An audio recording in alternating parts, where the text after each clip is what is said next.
बिस्मिल्लाहिर्रहमानिर्रहीम। अस्सलाम वालेकुम। बायनॉमियल थ्योरम जो हम पढ़ चुके हैं, a plus B whole exponent n, अगर इसको हम एक्सपेंड करते हैं तो फर्स्ट टर्म हमारे पास a एक्सपोनेंट n होती है प्लस उसके बाद सेकंड टर्म जो होती है n1 a exponent n minus one b exponent 1, तो b के बराबर होता है। थर्ड टर्म इसकी होती है n combination 2 a exponent n minus 2 b exponent 2।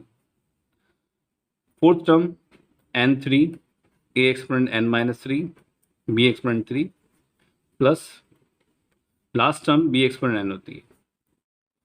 अब जैसे कि हमें पता है ये फर्स्ट टर्म है, second, third, fourth, last term है, तो इसको हम कह सकते हैं कि t1 जो है t1 a एक्सपोनेंट n के बराबर है, ठीक है, और t2 जो सेकंड टर्म है इसकी वो बराबर है n1 a exponent n minus one b exponent 1, यानी b के बराबर है।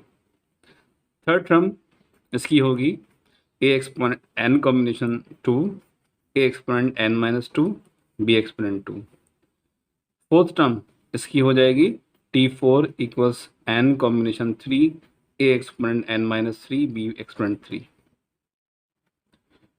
अब इसी को हम कंटिन्यू करते हैं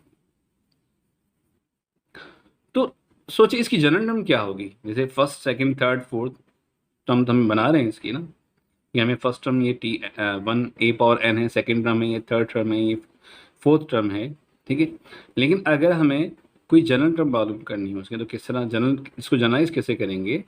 जनरलाइज करने के लिए आप देखें यह है n कॉम्बिनेशन 3, और इसको हम ऐसे भी लिख सकते हैं n कॉम्बिनेशन r, ठीक है। अब जो नंबर यहाँ पर होगा वो n माइनस होगा और b में पावर होगा, तो n combination 3 a power n minus 3 है, तो n combination r a exponent n minus r हो जाएगा और b एक्सपोनेंट r हो जाएगा। अब यहाँ पर टर्म की और b की क्या रिलेशन है, टर्म की और b की क्या रिलेशन है, आप देखें कि b के जो पावर है उसमें एक नंबर प्लस करेंगे तो हमें टर्म का नंबर मिलेगा। b पावर 3 है तो टर्म t4 है। इसी तरह b पावर 2 है तो टर्म t3 है, b पावर 1 है टर्म t2 है। तो इसी तरह अगर b एक्सपोनेंट r है तो टर्म क्या होगी, tr प्लस 1 हो जाएगी, यानी एक नंबर ज़्यादा उसकी टर्म का नंबर होगा। तो ये जो फार्मूला है हमारे पास, ये फार्मूला है general term of binomial theorem.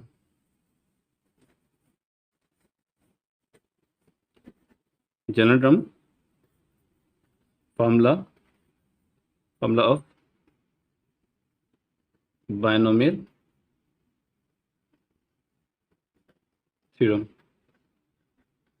ये हमारे पास जनरल टर्म फार्मूला आ गया, यानी कि अगर हमें कोई भी टर्म मालूम करनी हो, जैसे कि एग्जाम्पल लेते हैं कि अगर हमें मालूम करनी हो term a plus B exponent 4 है, इसकी हमें मालूम करनी है t3 क्या होगी, थर्ड टर्म में कौन सा नंबर होगा। जब a प्लस बी एक्सपोनेंट 4 को हम एक्सपेंड करते हैं तो पहले टर्म a पावर 4 होती है, फिर 4a क्यूब b, फिर 6a स्क्वायर b स्क्वायर, फिर 4ab क्यूब, लास्ट टर्म होती है b एक्सपोनेंट 4, ठीक है।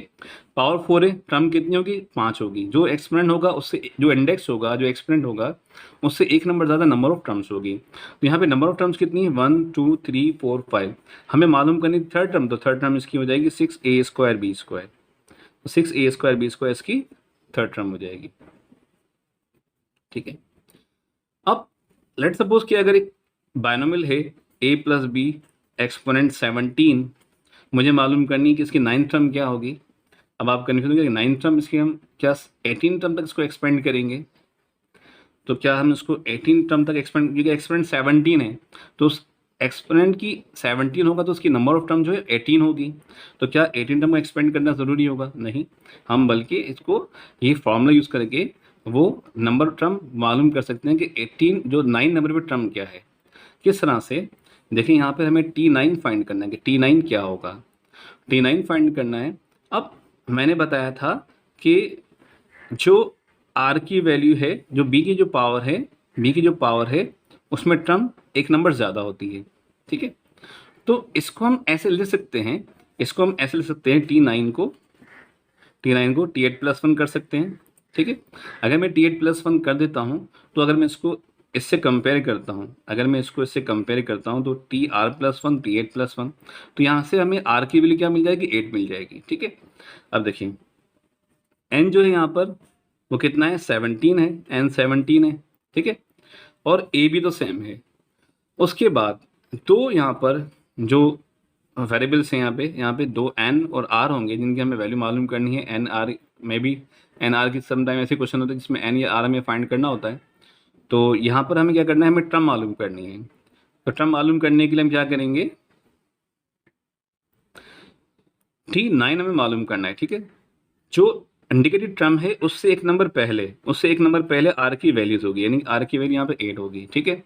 तो फॉर्मूला है TR+1 equals NR A exponent minus B power R। तो T8+1 हो जाएगा N कॉम्बिनेशन R। तो N जो है 17 है, 7 कॉम्बिनेशन R कितना 8 है। फिर उसके बाद A exponent N minus R यानी कि हो जाएगा N कितना है यहाँ पे 17 minus N minus R, 17 minus R यहाँ पर 8 है, और B एक्सपोनेंट 8 हो जाएगा। अब 17 कॉम्बिनेशन 8 इसकी वैल्यू क्या होगी, तो 17 कॉम्बिनेशन 8 बराबर होता है 24310। A एक्सपोनेंट 17 माइनस 8 9 हो जाएगा, B पावर 8 होगा, तो ये इसका आंसर हो जाएगा। यानी कि T9 जो टर्म होगी वो 24310 24,310 A पावर 9 B पावर 8, ठीक है। तो 9 टर्म इसकी क्या होगी, तो 9 टर्म हमें मालूम कर ली। समटाइम ऐसा भी क्वेश्चन होता है, ऐसे भी क्वेश्चन आते हैं कि फाइंड कोफिशिएंट ऑफ 9 टर्म, ठीक है। T9 कोफिशिएंट बताना है आपने। अब देखिए जो A और B है उसके अलावा जो भी कांस्टेंट नंबर यहाँ पर होगा A B के अलावा वह सब कोफिशिएंट कहलाया जाएगा। तो T9 का जो कोफिशिएंट होगा वो 24310 होगा। ऐसा भी क्वेश्चन आता है, find the term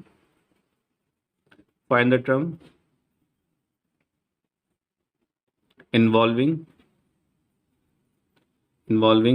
x³ x² x4 x5 x10, इस तरह के भी क्वेश्चन आते हैं कि उसमें A B की जगह ना x गिवन होता है, यानी कि x यहाँ पे होता है, जैसे यहाँ पे A और B है तो यहाँ पे कोई भी x फॉर्म में इसकी वैल्यू होगी, यानी कि x+1/x पावर 17 हो, x² + 2/x² पावर 18 हो। इस तरह कोई भी क्वेश्चन हमें गिवन हो सकता है, तो उसमें हमें टर्म मालूम करनी involving x³ x² x4 x5। अगर क्वेश्चन आता है find the term involving A9 B8, ऐसा भी क्वेश्चन आ सकता है कि find the term involving A9 B8, तो उसकी T9 टर्म ये हम पूरी लिखेंगे, ठीक है। तो सम टाइम क्वेश्चन ऐसा भी होता है कि find the term independent of x क्या होता है, वहाँ पर x पावर 0 होगा, हमें x पावर 0 की टर्म मालूम करनी है। जैसे एक्सरसाइज की क्वेश्चन सॉल्व करेंगे तो सब हमें क्लियर होता जाएगा कि हमें टर्म कैसे मालूम करनी है, इंडिकेटेड टर्म। ऐसे भी क्वेश्चन आते हैं कि find the middle term, middle term क्या होगी। अब देखिए यहाँ पर जो एक्सपोनेंट है वो 17 है। तो अगर एक्सपोनेंट ओड होगा, रिमेंबर एक्सपोनेंट इंडेक्स ओड होगा तो उसकी मिडिल टर्म 2 हो जाएगी। अगर इंडेक्स ओड होगा तो मिडिल टर्म 2 हो जाएगी। ये कैसे पॉसिबल है कि इंडेक्स ओड होगा मिडिल टर्म कैसे 2 बनेगी, देखें A + B whole square index even है तो इसकी मिडिल टर्म 1 होगी। कैसे मिडिल टर्म 1 होगी, जैसे हमें पता है कि A² + 2AB + B²। अगर एक्सपोनेंट इवन है तो मिडिल टर्म 1 होगी, क्योंकि एक्सपोनेंट के लिहाज से एक नंबर ज़्यादा उसकी नंबर ऑफ टर्म्स होती है। जैसे 2 एक्सपोनेंट है तो नंबर ऑफ टर्म यहाँ पर 3 होगी और मिडिल टर्म 1 होगी। इसी तरह A + B एक्सपोनेंट 3 है, A + B होल क्यूब है, तो यहाँ पर नंबर ऑफ टर्म 4 हो जाएगी। जब नंबर ऑफ टर्म्स इवन होगी तो 2 मिडिल टर्म बनेगी, कैसे A³ + 3A² B + 3AB² + B³। अब यहाँ पर देख सकते हैं आप कि 2 टर्म इसकी मिडिल टर्म होगी। अब किस नंबर पे इसकी मिडिल टर्म है, इसकी मिडिल टर्म है सेकंड नंबर पर और इसकी मिडिल टर्म है थर्ड नंबर पे। इसकी मिडिल टर्म किस नंबर पे थी, सेकंड नंबर पे थी। अब देखिए फॉर्मूला क्या होता है ट्रम मालूम करने का, मैं बात कर रहा हूँ ट्रम की वैल्यू नहीं, ट्रम मालूम करने का क्या फार्मूला होता है कि हम नंबर ऑफ ट्रम मालूम कर लें कि कौन सी उसकी वैल्यू होगी कि वो टर्म किस नंबर पे है।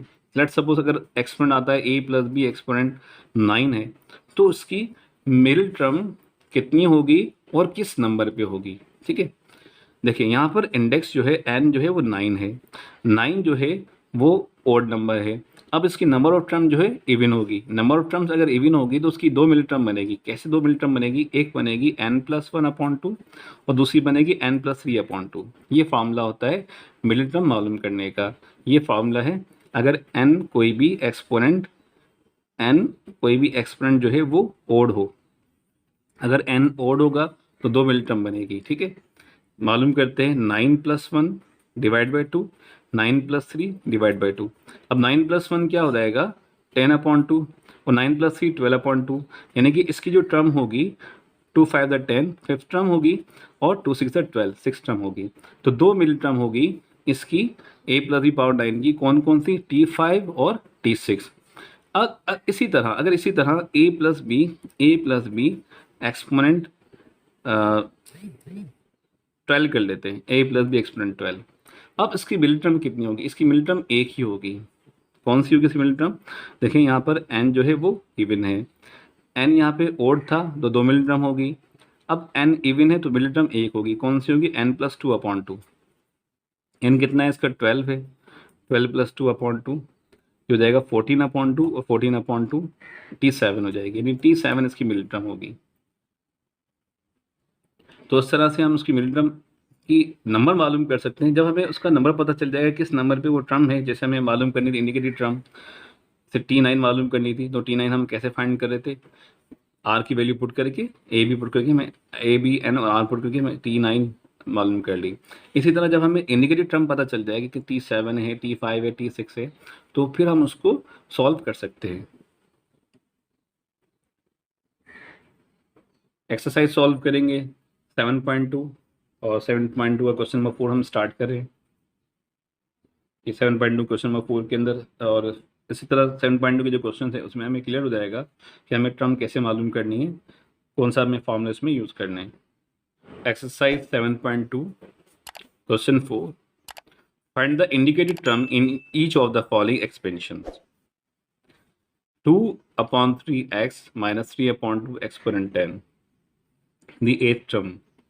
ये बायनोमियल हमें गिवन है और हमें कहा गया है कि इस बायनोमियल की 8 नंबर पे जो टर्म होगी वो क्या होगी। अब देखिए बायनोमियल के अंदर जो फर्स्ट नंबर लिखा होता है यहाँ पर, उसको हम रिप्रेजेंट करते हैं a से, और a की जो वैल्यू यहाँ पर हो जाएगी वो 2/3x हो जाएगी।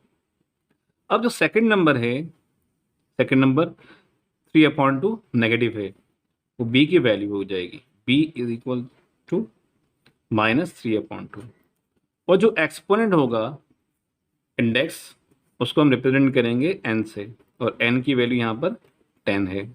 मैंने ये बताया था कि जनरल टर्म फार्मूले के अंदर कि r की वैल्यू हम कैसे पता करेंगे, हमें इसमें जो टर्म मालूम करनी है वो टर्म मालूम करनी है 8, T8 क्या टर्म होगी। अब जो टर्म हमें मालूम करनी है उससे एक नंबर पहले r की वैल्यू होती है, तो यहाँ पर r बराबर हो जाएगा 7 के, तो r की वैल्यू 7 हो जाएगी। A P N R 4 इसके अंदर एलिमेंट है जनरल टर्म फार्मूले के अंदर, उन 4 एलिमेंट्स की वैल्यू हमें मिल गई। अब उसको हम सॉल्व कर सकते हैं यूजिंग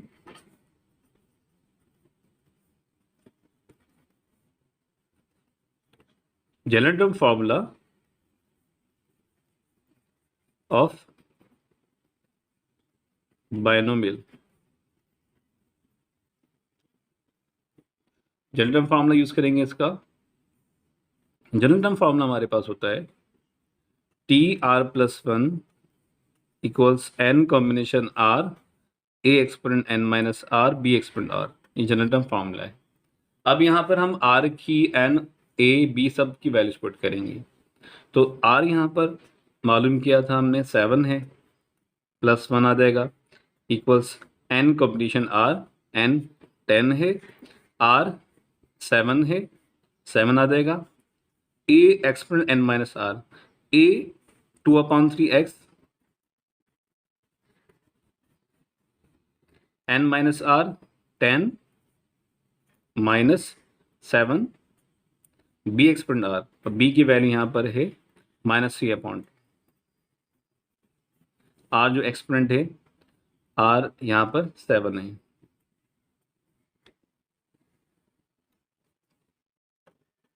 टेन कॉम्बिनेशन 8 की वैल्यू क्या होगी? 10 कॉम्बिनेशन 8, 10 कॉम्बिनेशन 8 45, सॉरी 10 कॉम्बिनेशन 7 मालूम करना है हमें। 10 कॉम्बिनेशन 7 ये बराबर है 120 के। अब 2/3x exponent 10 - 3 as we know that कि 10 - 3 एक्सपोनेंट 10 - 7 एक्सपोनेंट 3 हो जाएगा, 10 - 7 एक्सपोनेंट और 10 - 7 एक्सपोनेंट 3 हो जाएगा। तो ऐसे लिख सकते हैं हम 2/3x एक्सपोनेंट 3। अब ये एक्सपोनेंट जो है ओड है, जब किसी नेगेटिव नंबर पे एक्सपोनेंट ओड हो तो वैल्यू नेगेटिव हो जाएगी, जैसे कि माइनस माइनस सेम रहेगा और 3 एक्सपोनेंट 7 2 एक्सपोनेंट 7 होल पर नेगेटिव, सॉरी नेगेटिव नंबर की होल पर एक्सपोनेंट 7 है, ओड है, तो वैल्यू नेगेटिव हो जाएगी। मजीद सिंप्लीफाई करते हैं इसको, 120 2 exponent 3 3 exponent 3 x power 3 x exponent 3 minus 3 exponent 7 2 exponent 7। 120 को सेम रखते हैं, 2 पावर 3। अब देखें ये दोनों की बेस सेम है, ठीक है, और इन दोनों टर्म की भी बेस सेम है, तो माइनस सेम रखते हैं, 3 एक्सपोनेंट 7 -3 हो जाएगा, क्योंकि ये दोनों की बेस सेम है, ये न्यूमरेटर में आएगा एक्सपोनेंट, तो 7 - 3 हो गया। और इसी तरह 2 एक्सपोनेंट 7 है, 3 यहाँ माइनस हो जाएगा, उसके बाद x³ लास्ट में लिखते हैं, वेरिएबल लास्ट में आ जाएगा। 120 ये नेगेटिव नंबर है, 120 मल्टीप्लाई होगा तो माइनस की वैल्यू हो जाएगी -120, 7 - 3 3 exponent 4, 2 exponent 7 - 3 2 exponent 4 x³, 3 power 4 81 हो जाएगा, -120 मल्टीप्लाई बाई 81, 2 पावर 4 16 हो जाएगा, x³ कैंसिल करते हैं इसको, सॉरी कैंसिल करते हैं इसको, यहाँ 4 4 16, 4 3 12, अगेन 15 2,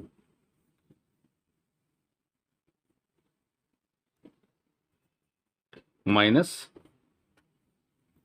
15 मल्टीप्लाई 81, 12 15, 2 सेम रहेगा, x³। टर्म कौन सी है ये?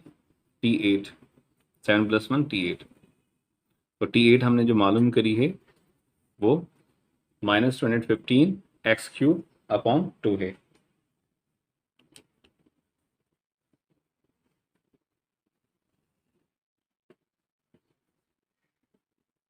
रिक्वायर्ड आंसर क्वेश्चन नंबर 4 का सेकंड पार्ट हमें गिवन है, a/b - b/a exponent 8 the 7th term.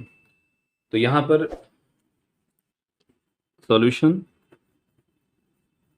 जो इंडेक्स हमें गिवन है एक्सपोनेंट वो 8 है, ठीक है, जो भी पावर होगी यहाँ पर वो इंडेक्स 8 गिवन है। फर्स्ट नंबर ए से रिप्रेजेंट करेंगे और ए की वैल्यू यहाँ पर a/b है। सेकंड नंबर बी से रिप्रेजेंट करेंगे और बी की वैल्यू -b/a है। और टर्म हमें जो मालूम करनी है वो सेवन्थ टर्म मालूम करनी है, यानी T7 हमें मालूम करना है। T7 क्या होगा, तो इस तरह से R की जो वैल्यू होगी, जो इंडिकेटिव टर्म है उससे एक नंबर पहले R की वैल्यू होगी और R की वैल्यू यहाँ पर 6 हो जाएगी। रिपीट कर रहा हूँ, अगर a upon B minus B upon A exponent 8 binomial है, उसको जब एक्सपेंड करेंगे तो उसमें 9 टर्म बनेगी। तो एक्सपोनेंट इसका 8 है, इंडेक्स 8 है, तो एक नंबर ज़्यादा, यानी कि 8 + 1 इसकी नंबर ऑफ टर्म्स होगी। तो नंबर ऑफ टर्म्स उसकी 9 होगी, उन 9 के अंदर टर्म्स के अंदर 7 नंबर में टर्म क्या होगी हमें मालूम करना है। तो 7 नंबर की टर्म मालूम करने के लिए हम n, a, b और r की वैल्यू फाइंड करेंगे पहले, कि बायनोमियल के अंदर n, a, b, r की वैल्यू क्या है। फिर हम जनरल टर्म फार्मूला लगाएंगे और जनरल टर्म फार्मूले के जरिए हम 7 टर्म मालूम कर सकते हैं using general term formula of binomial theorem. ठीक है, no general term formula binomial theorem का है TR+1 is equal to n combination r, a exponent n minus r, b exponent r। t r की value 6 है, 6 + 1, n combination r, n 8 है और r 6 है, 8 combination 6, a power यानी कि a upon b exponent n minus r, n 8 है minus r 6 है, b power r minus b upon a exponent r की वैल्यू यहाँ पर 6 है, इज इक्वल टू, अब 8 कॉम्बिनेशन 6 की वैल्यू क्या होती है, 8 कॉम्बिनेशन 6 28 के बराबर होता है। ठीक है, या आप कैलकुलेटर से भी मालूम कर सकते हैं कि 8 कॉम्बिनेशन 6 की वैल्यू क्या होगी। बाकी जो मैंने तरीका बताया था कॉम्बिनेशन में वैल्यू मालूम करने का, जैसे 8 कॉम्बिनेशन 6 विदाउट कैलकुलेटर कैसे मालूम करेंगे, तो कोशिश करें कि अगर 3 या 4 फैक्टर हो तो विदाउट कैलकुलेटर आप उसको आसानी से मालूम कर सकते हैं, लेकिन अगर 5 हो, 5 से ज़्यादा हो तो वो डिफ़िकल्ट होगा विदाउट कैलकुलेटर वैल्यू मालूम करने के लिए। तो यहाँ पर 8 कॉम्बिनेशन 6 है, तो यहाँ पे जो है 6 की वैल्यू 6 फैक्टर बनेंगे। 8 से हम स्टार्ट करेंगे, 8 7 6 5 4 3 1 2 3 4 5 6 2 तक 6 है। की वैल्यू, तो यहाँ पे 6 फैक्टर बनेंगे, 8 7 6 5 4 3 2।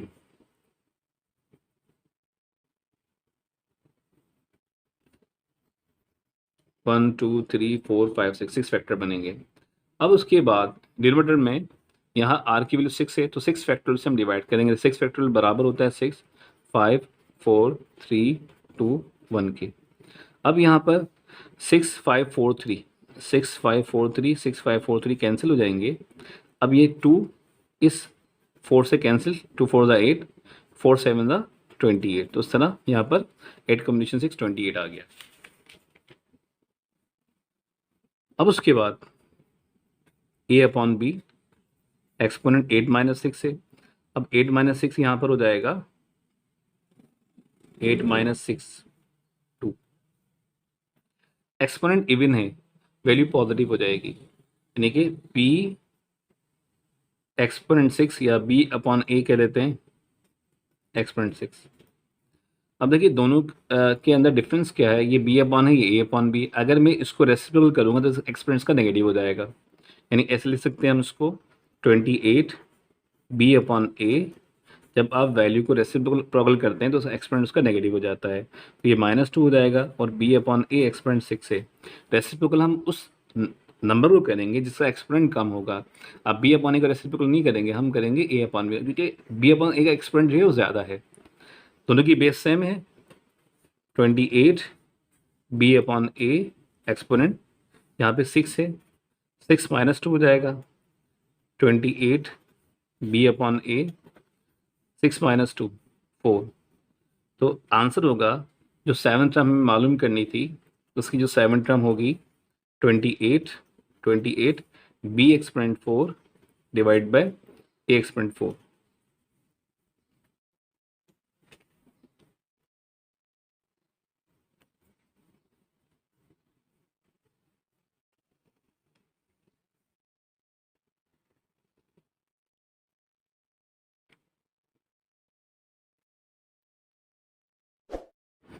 थर्ड पार्ट हमें गिवन है 2x माइनस 1/y एक्सपोनेंट 10, और हमें कहा गया है कि इस बायनोमियल की लास्ट टर्म क्या होगी, लास्ट टर्म हमें मालूम करनी है। अब हमें कैसे पता चलेगा कि इसकी जो लास्ट टर्म किस नंबर पे है, ये हम कैसे पता करेंगे? स्टूडेंट्स याद रखें कि जो भी बायनोमियल होती है उसका जो इंडेक्स होगा उसका एक नंबर ज़्यादा उसकी टोटल नंबर ऑफ टर्म्स होगी। जैसे यहाँ पर एक्सपोनेंट 10 है तो इस बायनोमियल की नंबर ऑफ टर्म्स 11 होगी, तो लास्ट नंबर पे जो टर्म होगी वो T11 होगी, 11 टर्म ही इसकी लास्ट टर्म होगी। यहाँ जो बायनोमियल के अंदर a रिप्रेजेंट करेंगे हम a को, वो 2x से,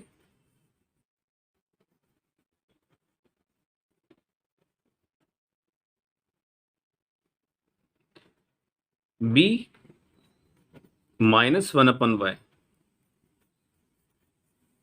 a first term b minus 1/y, binomial की फर्स्ट टर्म a, बायनोमियल की second term b minus 1/y। Binomial फॉर्मूले के अंदर जो a 2x है और b माइनस 1/y है। एक्सपेंड करने के बाद फर्स्ट सेकंड टर्म ये नहीं होगी, वो डिफरेंट होगी, a पावर n, और जो हम फार्मूला यूज़ करते हैं उसी तरह वो नंबर ऑफ टर्म्स होगी इसकी।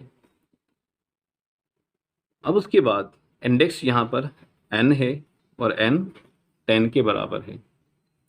हमें मालूम करनी है इसकी लास्ट टर्म। अब इसकी जो लास्ट टर्म होगी, लास्ट टर्म बराबर होती है n+1, यानी जो इंडेक्स होगा उसका एक नंबर ज़्यादा उसकी लास्ट टर्म होगी, तो उसकी लास्ट टर्म जो है वो 10+1 यानी 11th टर्म इसकी लास्ट टर्म है, 11th इसकी लास्ट टर्म होगी।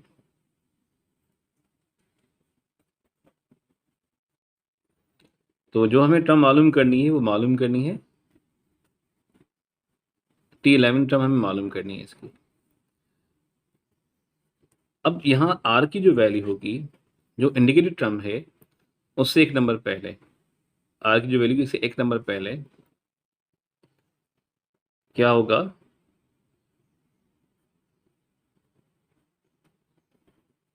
टेन होगी।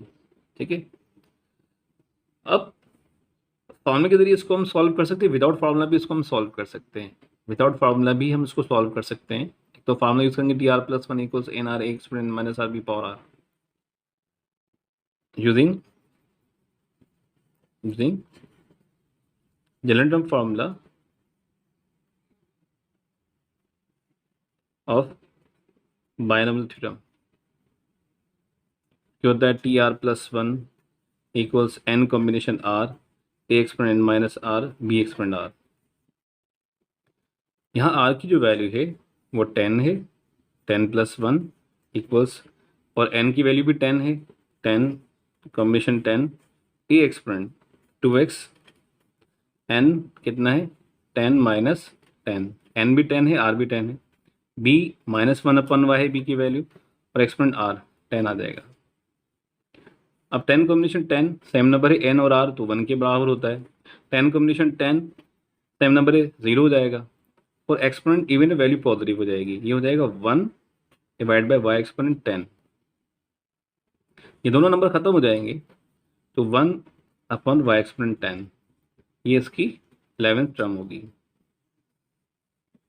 अब ऐसा क्वेश्चन एमसीक्यूज में भी आ सकता है। एमसीक्यूज में क्यों आ सकता है, उसका रीज़न क्या है? याद रखें कि जब भी कोई बायनोमियल होती है a+b एक्सपोनेंट n, तो उसकी पहली टर्म a पावर n होती है और लास्ट टर्म उसकी b पावर n होती है। First term a power n, last term b power n होगी। तो इसी तरह हमें इसको इस तरह से सॉल्व करने की ज़रूरत नहीं है, हम डायरेक्ट भी मालूम कर सकते हैं। हम ये कह सकते हैं कि इसकी जो लास्ट टर्म होगी, लास्ट टर्म बराबर होगी b पावर n। ठीक है, और b हमें पता है कि -1/y है, -1/y, और n हमें पता है 10 है, तो इस तरह से ये हो जाएगा 1/y एक्सपोनेंट 10। इस तरह भी हम इसको सॉल्व कर सकते हैं, एक एमसीक्यूज के लिए है। अगर एमसीक्यूज भी ऐसे क्वेश्चन आता है तो एमसीक्यूज में आप इस तरह टर्म मालूम कर सकते हैं। कि इसकी लास्ट टर्म क्या होगी।